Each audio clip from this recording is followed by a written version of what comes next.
പാലക്കാട് ചിറ്റൂരിൽ വൻ സ്പിരിറ്റ് വേട്ട. കള്ള് കൊണ്ടുപോകാൻ വെച്ചിരുന്ന പിക്കപ്പ് വാനിൽ നിന്ന് അനധികൃതമായി സൂക്ഷിച്ച 446 ലിറ്റർ സ്പിരിറ്റ് എക്സൈസ് പിടികൂടി. സംഭവത്തിൽ 2 പേരെ എക്സൈസ് അറസ്റ്റ് ചെയ്തു.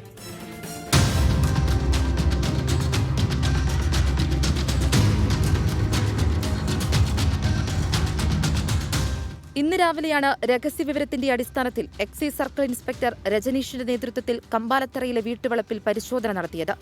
കള്ളുവണ്ടിയിൽ നിന്നും പറമ്പിൽ നിന്നുമായി 446 ലിറ്റർ സ്പിരിറ്റാണ് കണ്ടെത്തിയത്. കന്നാസുകളെ സൂക്ഷിച്ച നിലയിലായിരുന്നു സ്പിരിറ്റ് ശേഖരം. വീട്ടിനകത്തും അതുപോലെ പറമ്പിലുമായിട്ട് 15 കന്നാസുകളിൽ 446 ലിറ്റർ സ്പിരിറ്റും അതുപോലെ 360 ലിറ്റർ കള്ളും പിടികൂടി കേസെടുത്തത്. പരമാവധി കണ്ടെത്താനായിട്ട് ശ്രമിക്കുന്നുണ്ട്. ഈ പറയുന്ന ഇതിലിപ്പോൾ 2 പ്രതികളാണ് നിലവിലുള്ളത്.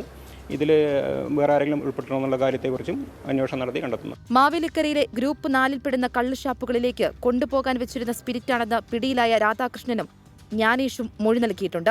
പുതിയ സാഹചര്യത്തിൽ കള്ളുഷാപ്പുകളിലേക്ക് കൂടി പരിശോധന വ്യാപിപ്പിക്കാനാണ് എക്സൈസ് തീരുമാനം. 24 പാലക്കാട്.